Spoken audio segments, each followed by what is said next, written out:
how many of these types of sessions and outreach are being done around the country right now. Teachers really coming together, educators coming together to share best practices and help us all out during this time that, quite frankly, none of us ever signed up for in education, but we're all trying to figure out. So really do appreciate you being here. As Megan said, we're going to spend about 20 minutes and I'll walk you through kind of the scenario of where this idea came from and how I've been putting it to use both in my classroom and at my school. And then definitely leave time in the last 10 minutes, and we'll even stick around beyond 1:30 if the questions keep going, but we'll definitely take questions from the audience, those of you that are here. And also, as Megan said, please feel free to put those things in the chat and we'll get to them throughout as well. So just real quick, a little bit about me. I'll put my info on the screen there. If you want to reach out by email, I've got my school email on top there, as well as my NCCE email. So in addition to being Director of Ed Tech at Santa Margarita Catholic High School in California, I'm also a professional learning specialist with NCCE, proud member of this group. Between this and the MIE experts, just the best community of passionate, creative, unbelievable educators from across the country. So really blessed to be a part of those groups and to be presenting to you guys today. Also, feel free to follow me on Twitter if you don't already, at Bricker Coaching. I try and do a good job of sharing stuff from Microsoft and all the educators that I know around the country. Gives me a chance to show off my two little knuckleheads there. Carter's the older one. He's 5, and little Grayson's going to be 1 this summer. So they are keeping us busy during this quarantine time. My wife, Megan, in the picture on the left, is a principal. So there's a lot of education talk around our house.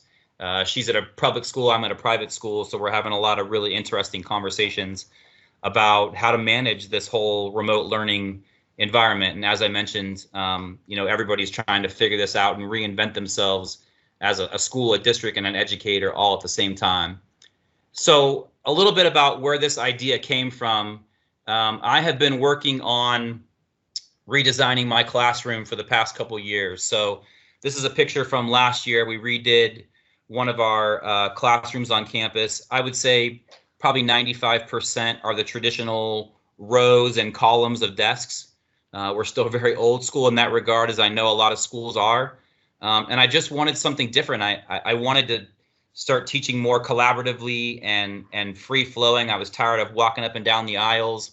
So this is the classroom that I've been teaching in over the past couple of years. As you can imagine, a much more relaxed feel. I do occasionally have students falling asleep on these beanbags. I got to watch that a little bit, but it has created a much more relaxed, collaborative feel, and it's just the open space for me to walk around and meet with individual students and groups has been super successful.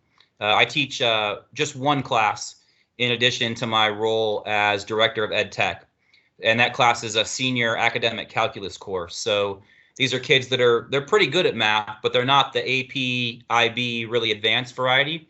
So you can't rely on them to be 100% self-motivated, as oftentimes those honors and AP kids are. So I've had to get a little bit creative with how I work with them. And the flexible seating classroom was one of those things. And then when we switched to remote learning, obviously that kind of threw a kink in everybody's plan, right? Now suddenly we don't have that face-to-face contact.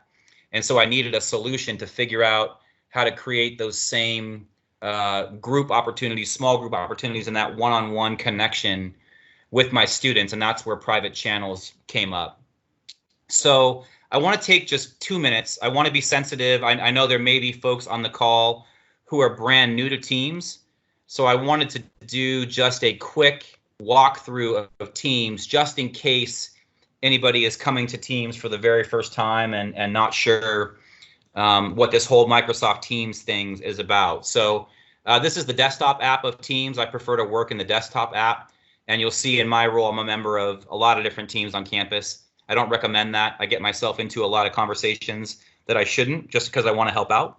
But I'm happy to be a part of all of these teams. So let me dive into, I'll show you our Department of Science class, actually, because I think they're the most interesting and the best use of it. So again, just a real quick overview. Inside of every team, this is my team name right here. Inside of every team, I have channels. And I always say channels in Teams are just like channels on the TV when you go home. If you want to watch the news, you go to MSNBC, CNN, your local news, so on and so forth. If you want sports, you go to ESPN, CBS Sports, all that kind of stuff. So channels are the same thing. They're a way of focusing your attention to a particular topic or line of conversation. So we've got all of our departments using Teams, and each channel is a PLC. Obviously, in a classroom setting, each channel is either like a unit or a month or a chapter in a book. It all depends on how the teacher wants to design it. And I love that flexibility. The teachers can actually use it however they see best. We don't, at our school, we don't put any rules on how you design channels or anything like that. We leave it up to our teachers because they're the experts in their particular curriculum area. So those are channels along the left-hand side, and then across the top, you've got your discussion board, your post area, where you can see all the different conversations that are going on. And I feel comfortable sharing this because this is professionals, not students. I'm very careful to not share student information and names in these kind of sessions. You can share files, which is great, kind of becomes your central OneDrive. You've got a staff notebook, of course, on the classroom side. You would have a class notebook, OneNote built into every one of these teams. And then you can put extra tabs across the top. So you can tab a website or a document or anything you want as kind of a quick reference document. So hopefully you see that Teams can become this like main hub or location where everybody can go for all the information. It truly can be an all-in-one kind of one-stop shopping. So that's the basics behind what Teams is. So again, inside of Teams, you have channels. Every channel has these same options. Every channel has its own discussion board, its own files, and then its own ability to add tabs and things of that nature. So we've been using Teams for the past 2 years, and I'm loving it. I love focusing the conversation for my students. More and more teachers are getting on board with all of this as well. But I needed something more in remote learning. So that's where I went to private channels and creating these small groups. So let me show you the use case for it, and then I'll pause for a few questions right in the middle, and then I'll show you how to actually create those channels if you're not familiar right now. So real quick, I'll jump over to my calculus team, and you can see here that I've got these 7 PLC groups on the left-hand side. I just chose to name them PLC because I love that term, professional learning community, and we use it so much in education. I wanted to kind of share that with our students and have them think of this group as their own little professional learning community. Obviously, they do work with their classmates and friends and things like that, but I wanted to have a group that of experts kind of in their class that was helpful to them and kind of help them keep on track. So you see the lock next to it as well. That indicates that it's a private channel. So as the teacher, I see all 7, but when the students log in, they only see the private channel or the group that they're a member of. So it keeps that security. They can't jump back and forth between private channels. They don't have access to that. And you can see we have some of these public channels that everybody sees down at the bottom. Okay, so again, I'll jump back at the end in explaining how to actually create those private channels. But I wanted to show you kind of a further use case for it. And I wanted to do a live session, but obviously I couldn't, get the student names and whatnot into a live session, so I had to do some screenshots. So once you create those private channels and you add the members into the group, it's really easy for them to create their own meeting. So what I do is I join everybody to one session, kind of like we are now. We have a class session. I do like a 5 or 7 minute intro, the explanation for the day, what's expected, what's due, that kind of thing. And then I send them off to their private channel. So we all hang up on the main call. Everybody goes to their private channel. And then all you have to do is have one student click the camera icon right below the dialog box here, and that's called the Meet Now button. So that will start a meeting on the fly. So the first student in does that, and then every other student, when they get to the screen, sees this big Meeting Now box here at the bottom, and then all they do is join. So right away, within a matter of a minute, in fact, I just did it about an hour ago with my class. Within a minute or so, you have all your students in your class joining their separate meetings, which is really, really great. It's super easy in terms of transition. And actually, ironically enough, the transition in remote learning is faster than the transition in my class. It takes kids like 3 to 5 minutes to shuffle around when we're in the class, but they jump very quickly into these private channel meetings, which is great. You see on the left-hand side, I've got a snapshot of this. I've got actually a bigger image. It's easier to look at. So as the teacher, I can see right away that every single one of my channels has a meeting going on right now. So this little icon pops up when a meeting is happening on any channel. So in this case, as a teacher, I can look right away and go, beautiful. I've got a meeting started in all 7 channels, and they're off and running, kind of working on their stuff. It's really, really great. A quick and easy way for me to know that everybody is at least on task.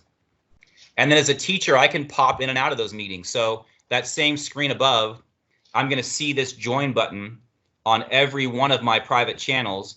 So I can just join, talk to the group, hang up, and then go to the next channel. And when I hang up, I'm not ending the meeting. I'm just leaving that conversation. It keeps going with the 3 or 4 students that are on that channel. So while they're meeting, I love this image. And by the way, when you do private channels, I recommend keeping your groups to 3 or 4 students because we have the 2x2 grid right now in Teams. If you keep the small groups to 3 or 4, it's a great way of ensuring that you keep you're able to see all your students, right? I know that's one of the things we struggle with in that grid view or the main view in Teams. You can't see everybody at one time. So if you keep it to 3 or 4, you've got everybody there in that one window.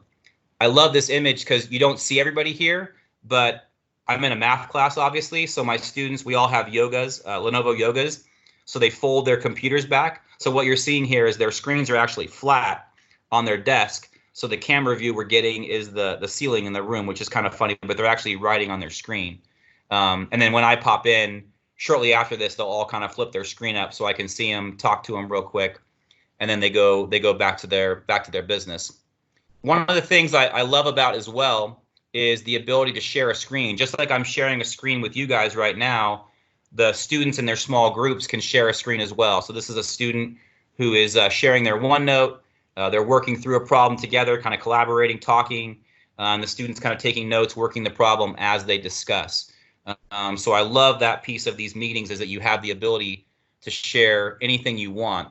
And just as a reminder, they can share their desktop, so they can share a website. If we use Desmos a ton in math, but if they have any kind of ebook through Pearson or McGraw-Hill or anything, any website, basically anything you can open on their computer, they can get into a meeting. And I indicate that right there, the yikes thing right there. We have to be careful. So we talk a lot at our school, and I talk a lot, obviously, in my role with my students about appropriate use of technology. So they shouldn't be, adding in, Snapchat images or anything from social media. We try and talk to our kids a lot about the appropriate use of technology. And understandably, high school, we have different conversations than you would maybe at the middle school and elementary school level. But either way, I think having a discussion about the appropriate use of technology is super important. So let me pause real quick. I know we've got time for questions at the end, but that's a lot of information. Megan, is there anything in the chat you want me to address, or if somebody, maybe we could answer like 1 or 2 questions here and we can circle back at the end. Perfect. We have 2 questions for you, Scott. So Mr. De Silva would like to know if you worry about privacy issues in the private channels. So I'm assuming that means like they've turned off the ability for students to create meetings. Okay, so the students still should be able to create a meeting in a private channel. I would have to look at the admin settings on that if the students can't create. So maybe I can make a note and we can, if you'll take the name of that person, we'll reach out to them, or we'll put that in a video or something. Got it. I'm not 100% sure how that works if you change your admin settings, but I'll get an answer for sure. Okay, perfect. Thank you. Next question, Jennifer would like to know, Jennifer Brown, if there was a way for students to request you to come to their channel if they have a question. Meaning, do you have a way for students to request you? to Yeah, come to so their small group? there's not a request button per se, but what I tell students is if they need me, just to message me. So I just use the chat function within Teams, because even though there are meetings going on, you can, as I was just showing, even though I'm in a Teams meeting, I can still use all the functionality in Teams. So I just have them message me or tag me somewhere, and then I pop into their meeting. They can even tag me in a post in their channel, and I'll get it. Awesome. Thank you, Scott. We are good to keep going. Perfect. So let me just run a quick demo, and I'll show you how easy it is to create these channels. So I'll go to this, a little test team that we have. By the way, if you're a tech coach or an instructional coach or anybody who does a lot of, is kind of on the forefront of this, I highly recommend creating a demo team within your school or district, and even creating some demo accounts. You'll see in a minute. We've created 40 dummy or sample student accounts. And so we use these demo teams whenever we're trying to sort things out or test a new feature before we roll it out to everybody. So creating a channel is really easy. You can do it on the fly whenever you want. You just come into your team and click on the 3 dots and select Add Channel. It's that simple. I'll give the channel a name here. You can give it a description if you want. You don't have to. Obviously, it says they're completely optional if you want to give some more info. And then in the privacy, this is the new feature that was added in the last couple of months, where you can change this from standard to private. And now it's accessible to only a specific group of people. This is important within that team. They have to be a member of the team in order to be able to be added to the channel. So I click next. And now if you're familiar with adding members to a team or a class notebook, this screen should look familiar. I'm just going to add a couple of our test accounts to the team. So you notice we just make up first names and then .eagle. Our mascot's an eagle. So our 40 accounts are used that way. So I can add, Tracy's an unknown user. We'll just add those 2. So you're searching the folks from the team and adding them. I'm going to add those students to the private channel. It takes about 3 to 5 seconds. And when you see the X there, they're good to go. And now we have our live from NCCE Demo Channel right there. And this is instantaneous. So if Scott Eagle and Kevin Eagle log in right now, they're going to see that private channel in their team in real time. The other 20 or 30 students in the class are not going to see that channel. They have no idea that it exists because they weren't added to it. So it maintains that security among that group. So super easy to create channels on the fly and organize them in that respect. The last thing, I'll leave you with this, and then we'll get to as many questions as you all have. I'm sure there are a lot of questions and ideas and whatnot. Some cool things you can do with channels. You can actually manage permissions. So you can, if you wanted to use this in like a non-classroom environment and you wanted to give ownership to some of your students, you can actually make one of the students an owner of the channel, which I think is kind of cool. You can share, as we said, share anything, basically files, conversations. I like to call it their own little team within a team. They can kind of use that whenever. Depending on how you have it set up, this could be a good or a bad thing.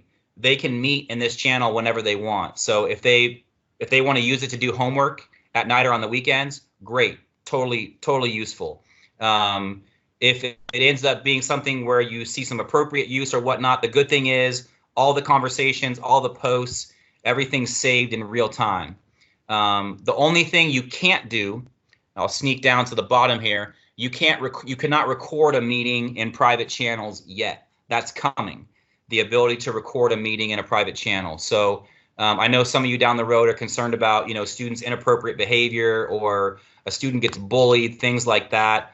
All of the conversations are backed up in 365 and SharePoint, but the meetings in private channels you can't record yet. So that's coming, and I hope that comes down the pipe sooner rather than later. The other thing you can't do yet is, this has been a question we get a lot, is create those random private channels, breakout groups. One of the team's competitors has that's pretty popular. You have to design your private channels ahead of time and then direct folks to go to that channel. There's no random breakout button right now, but I assume that is somewhere on the team list of things to do of things to look at. So with that, that's the end of the 20 minutes. I know that's a ton of information. I know it comes at you kind of fast, but I'll click back to the title slide. And then, Megan, turn it back to you. I don't know if you want to go back to the chat room or if we want to open it up to folks coming off mute, Okay. but I will answer as many questions as we can get to. Thank you, Scott. So one question from the chat, and then we can open it up. Marissa would like to know if you can combine 2 classes in a meeting room efficiently. She said that she's done it before, but had to type in each student individually. Is there a way to do it efficiently? A way to do it in Fish? That's a great question. I think the first thing that comes to mind, if you have, I'm assuming that means the 2 classes have 2 separate teams. I would just create the meeting link and then add the two teams, or send the link to those 2 teams. I'd probably use Outlook for that, because it gets kind of messy if you create it within Teams and you pick a channel from one team, then the students from that other team are not able to meet. So my gut quick answer to that, and if there's a better answer, please respond in the chat. I would just create a Teams meeting link through Outlook and then email it to both those teams. I think that'd be the easiest way. Awesome. Thank you, Scott. Yeah, no problem. And if I think of something else, I'll add it as well. That's my first reaction to that. And Maria also mentioned that you can also post the link that you created in Outlook in each team. Yes, that'd be the same thing as sending the link out. Yeah, great point. Great point. Thank you, Maria. Thanks, Maria. Other questions? Anybody want to come off mute and ask a question or share an idea? Anything for clarification? Yeah, we can open it up for sure. Great job, Scott. Thanks.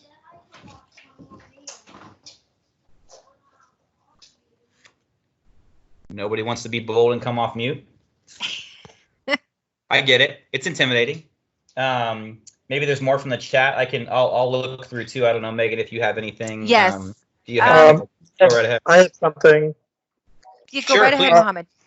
So the private, going back to the privacy issue, this is the problem. So I'm an IT admin, Right. and I also teach one class, but and the teachers really want this feature, but they are creating the meetings themselves, which is really difficult because they got to go into like 10 private channels and create meetings individually because you can't cross post them. The problem that we have, and admin doesn't want to do this because they're worried about privacy laws, and we are based in California, which is 2-party consent. So that's what's holding us back, and so we don't have the ability, we haven't given the students the ability to create their own meetings. Got so that's kind of the issue we're going back and forth with. So I was hoping, when I saw this webinar, I was like, okay, Scott's got to have something up his sleeve to help us. So that's why I came aboard.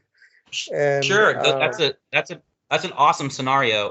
And let me say 2 things. One, I'm happy to connect with you outside of this, especially since we're both in California.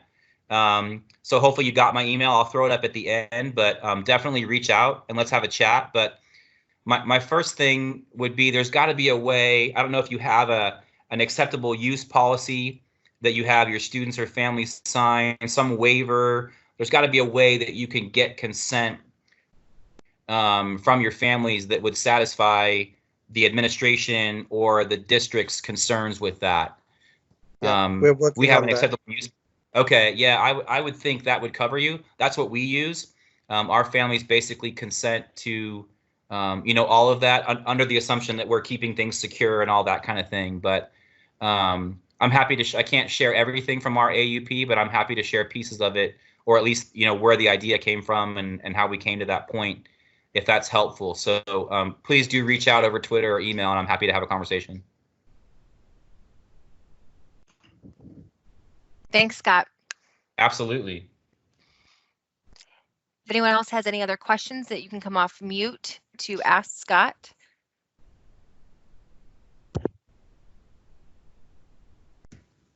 All right, I do have a question. Are you ready, Scott? This is Carrie Killian. I'm ready. How are you, Carrie? I'm doing well. How are you? Great, thanks. Fire away. All right.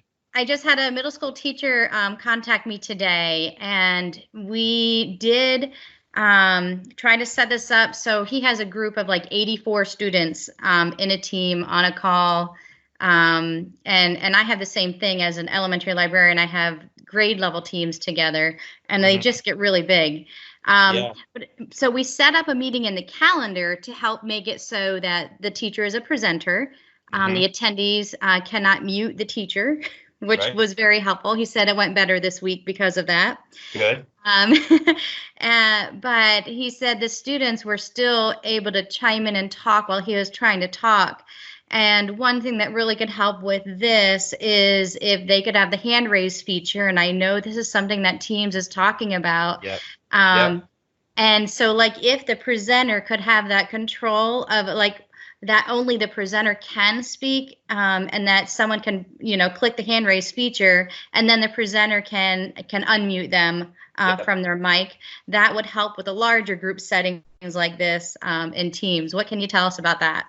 100%. It's a great question, and one of the top requests right now, and one of the top things being talked about. I know it's coming. I don't have an ETA on it. But we know it's coming. It's being rolled out through some of the demo accounts and some of the insiders and whatnot.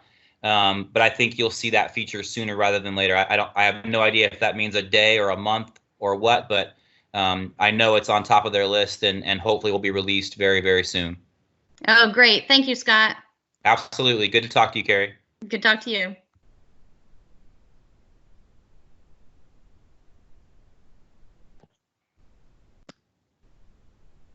Megan, anything else in the chat? I'm trying to comb through here as well to make sure we get as many answered as possible.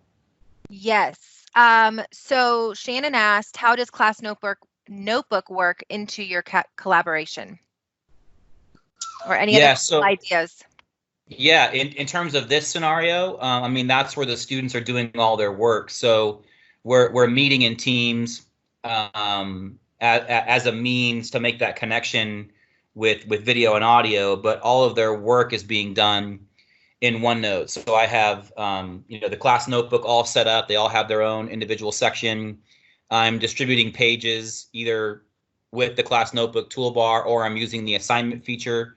And again, if any of this like terminology or whatnot is foreign to you, please reach out. There's a number of us on the call that would be happy to help out with some of the intro to Teams stuff. But yeah, I'm using distributing pages and assignments in Teams, and basically all of that goes through OneNote. So they're doing worksheets, solving problems, working on projects in their OneNote class notebook while they're on the call.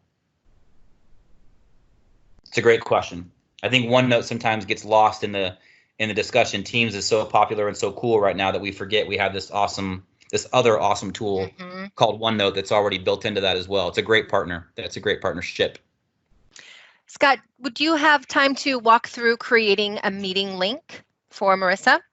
Yeah, absolutely. I'm happy to do that. Super, super easy. So let me flip back over to Teams here. And there's a number of ways to do it. You can do it through Outlook. I think the easiest way is to do it within Teams, and I just do it right here from the actual calendar. So click on the calendar icon right here, and then it calls up your calendar. One of the things that is nice is that this calendar in Teams also syncs with your Outlook calendar. So you're getting a sneak peek at kind of what my week looks like and all the different meetings that I have. So those two sync together, which is really nice. So from the calendar, the easiest way is just to go to New Meeting and click on that. And then we'll give it a title. Let's just call it Review. And then if you're inviting a particular team, you don't have to add the attendees here yet. I'll get to that in a minute. But let's go ahead and set a date for this. Let's make sure it's next Monday. Let's say it's going to run in the evening from 6:30. These times are only by half hour, but you can actually click in here and go to the quarter hour. You can even go a weird time like 7:42 if you want. Here's the other nice feature is you can make it repeat. This is if you're familiar with Outlook invites and calendar, you can do reoccurrence. So you can make it go daily, weekly, monthly, whatever you want. I like the custom option. Here's why. So here's my start date. I'm gonna make this repeat weekly, and I'm gonna host this same session every Monday and Thursday for the next couple weeks. And I'm going to end it, let's end it right at the end of May. So now it's going to add all those calendar events every Monday and Tuesday, starting on the 13th, ending on 29th of May. It's going to repeat it, which is nice. You don't have to use that feature, obviously, but I like that it's there. And here's the important part. Now I'm going to add a channel. So I'll use that same test class. So when you click on this, all your teams are going to pop up. I'll scroll down to that 2018 test class, and I'm going to schedule this meeting to meet in our remote learning channel. Now this takes the place of the attendees because only the folks on this team are going to be eligible for this meeting. And I'll circle back to some of you may be having questions about that. I'll circle back to that in a minute. Don't have to add a location. And I'll just type in, here is the link to our review meeting. And I click send, and instantaneously, go forward a week here. You can see that it adds it to my calendar. Notice the wheel is spinning right now. I don't know if you can see that if it comes through on a webinar, but it's kind of opaque or kind of faded right there. It's creating the Teams meeting link right now. So it's creating that purple link, the same link you all clicked to come into this meeting. It's building that right now. Takes about 30 seconds to a minute or two. And then once you have that link is ready to go. You can go into that and change the meeting options that Carrie was referencing just a minute ago about making the teacher the only presenter and things like that. The great thing is now this calendar invite automatically appears on the calendar of all of my students from that class. So it keeps it all organized. They have one place. They're not looking all over the place for a meeting link. Makes it really easy for them to find that meeting link. So super, super easy. The question I wanted to circle back to real quick, and there you see it just finished creating that meeting link, is what if you want multiple classes to join? Then I would recommend using the Outlook calendar invite. And then you could just make a Teams meeting link within Outlook, and that way you can email that out or just post that link if you have like a Canvas or Schoology or one of those Blackboard type LMS or something else, another way of sharing the information. You can just create that link there and then share it out, and not create the meeting in a particular channel, if that makes sense. I hope that answers the question okay. Thank you, Scott. Another question, can you send the link to multiple teams while creating the calendar event? You can do it through attendees, but if you do that, you can't meet in a particular channel, because again, that would mean that you'd have to be on that team to meet in that channel. So I would leave the channel blank, and then you should be able to send that link to multiple teams.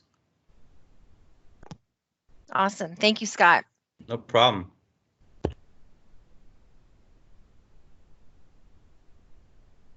Other questions in chat? Anybody else want to come out? Did I interrupt you? Sorry, Megan. No, you're good. So Holly has a question. So creating the calendar meeting, does it go into the channel calendar or the member of that channel calendar? Yeah, great question. So there's no, there is not a calendar for a particular channel per se. There's just a general calendar within Teams, so that when all the students log in, they get basically the same view I do. So they come to their home screen, they see all their teams, period 1, period 2, or English, science, whatever. And then they would just click on their calendar, and it's gonna pull together all of their meetings from all of their classes. So in that case, it goes to the calendar of the member of that team, of the student, and the teacher as well.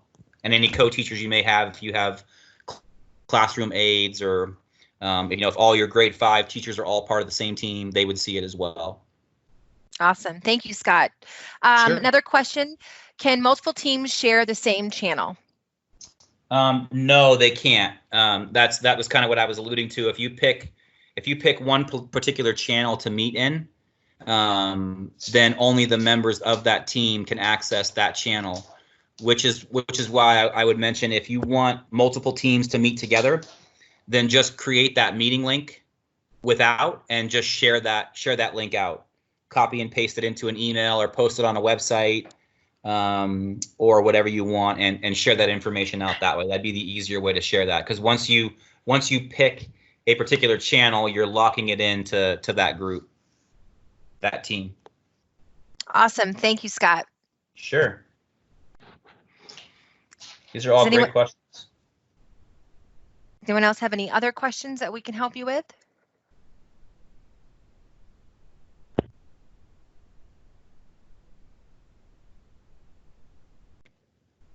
All right, we have another question for Mr. Brickerific. If you invite via attendees, can you type in the team name, and will that automatically invite the members within? When you're creating a meeting, you can't require attendees as individuals only. So I can't put, there's no app mentioning here, or I can't add my entire team as an attendee. I can only add individual people to the team here under attendees. Okay, thank you, Scott. So what would be a workaround for that? So yeah, the workaround, I hate to keep, like I'm beating a dead horse here, going back to the same example, but I would do it through Outlook, because when you create a team, let me go back here. I don't know if everybody knows this, but so we use school data sync. We don't need to get into that conversation today, but it helps us set up all of our teams at the beginning of the year. By setting up this team called P3-calculus-bricker, that also creates a group in Office 365. So in Outlook, if you open an Outlook message or a calendar invite or whatever, you can look this group up. There's a distribution list called P3-calculus that has all of my students in it, and so that's how you can email to multiple teams. So if you wanted to invite 3 different classes, you would just go into Outlook, search for those 3 groups, add the 3 groups to the email or the calendar invite, and then send it out that way. That would be the best workaround, and then that would sync and have the team's meeting link all within that calendar invite from Outlook. It's essentially the same thing, but you're using it for more than just one team. Awesome. Thank you, Scott. And before I forget, I want to make sure we all know that we have another live event tomorrow, same time. We will have Charity discussing, let me pull it up. You got it right here. Thank you very much. Talking about accessibility in Microsoft Teams, that's going to be an awesome one. Same time, 1 o'clock Pacific, 4 o'clock Eastern. And then on Wednesday, we're going to be going over chat versus post. So private versus whole team communication in Teams on Wednesday, 1 p.m. Pacific, 4 p.m. Eastern time. So same link. We appreciate everyone that was able to join with us today, and we will have the recording on our NCCE YouTube page.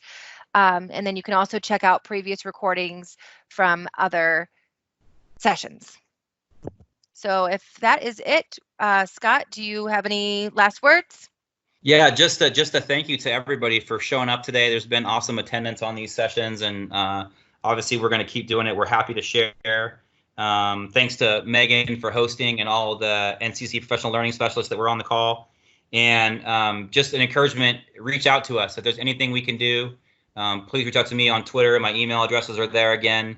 We're happy to help and have whatever conversation we can to help everybody during this this crazy time. So be well, everybody. Awesome. Thank you, Scott. We had lots of great feedback from everyone in the chat, so make sure you read over that and make you feel pretty good. I will take a look. I appreciate it. Thanks, everybody. Thanks, Megan. All right. Thank you. Thank you, Scott. Thank you all. Have a good day, everybody. Thank you. You too. I'm going to go ahead and stop recording.